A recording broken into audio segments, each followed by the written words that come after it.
All right, I ordered the JK dead pedal from MetalCloak, and let's take a look and see what it looks like.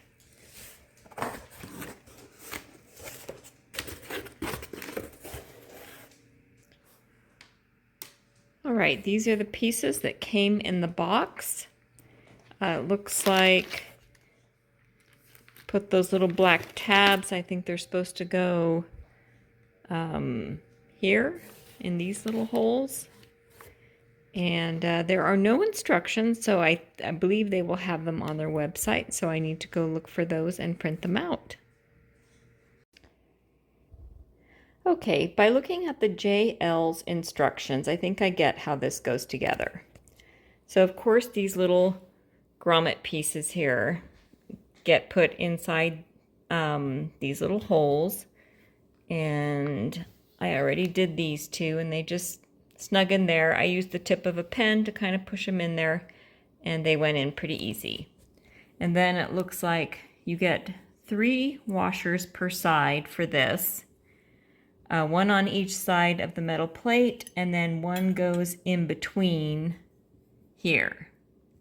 And then that screws together, and it's adjustable.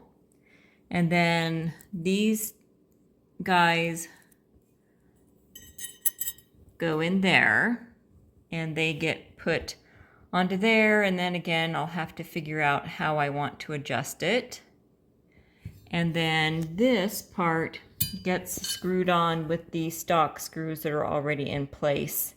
And of course they made lengthwise holes there so you can adjust it back and forth for your comfort level. So I will get started and put this together. All right, I got it, all of these little grommets in. They look like little donuts. I used a butter knife to shove them in, but you could also use a flat blade screwdriver. That would also work. And then I have these in loose. So you see you have one rubber washer there, one in between, and one on this side.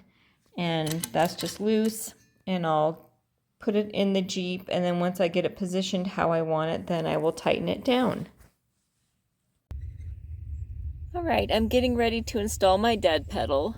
And as you can see, there is the part that goes against my fender wall.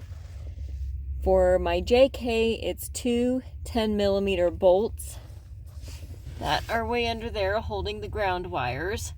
So now I will slip that dead pedal mount onto those and reinstall these guys, but I will do it loosely so I can slide it back and forth until I get the position I think I want it at.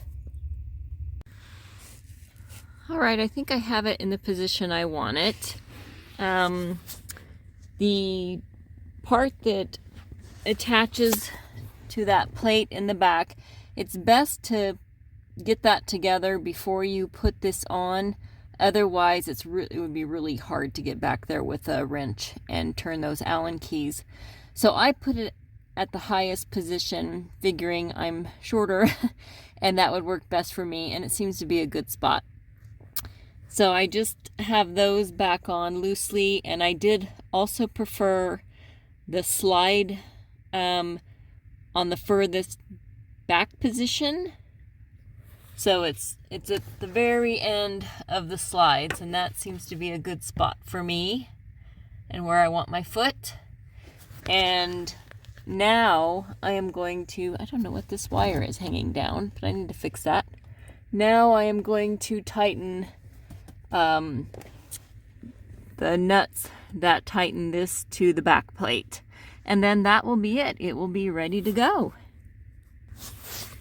And it says a 7/16 inch box wrench, but I don't have one of those. So this 11mm works just fine on the lock nuts that they have. And again, 10mm for the JK, and then the 5/32 Allen key. All right, she is in. And you'll definitely want to snug down the joint nuts and washer setup before you put it in, because it's really tight space set down there. And I believe you want it snug but not super locked in place, because when you want to take your mats out for washing, you know, I can still move this up and down, but yet it's still snug. It still pivots.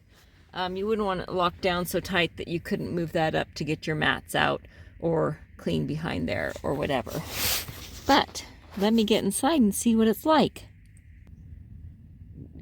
There we go. My dead pedal is in. I think I'm gonna like that a lot. And you know, it's adjustable if I decide that that isn't the greatest spot. It's easy to take the whole piece out with just the 2 fender wall bolts, and then you can just adjust it up or down or back and forth. And so that's really nice. Thanks MetalCloak for another great product.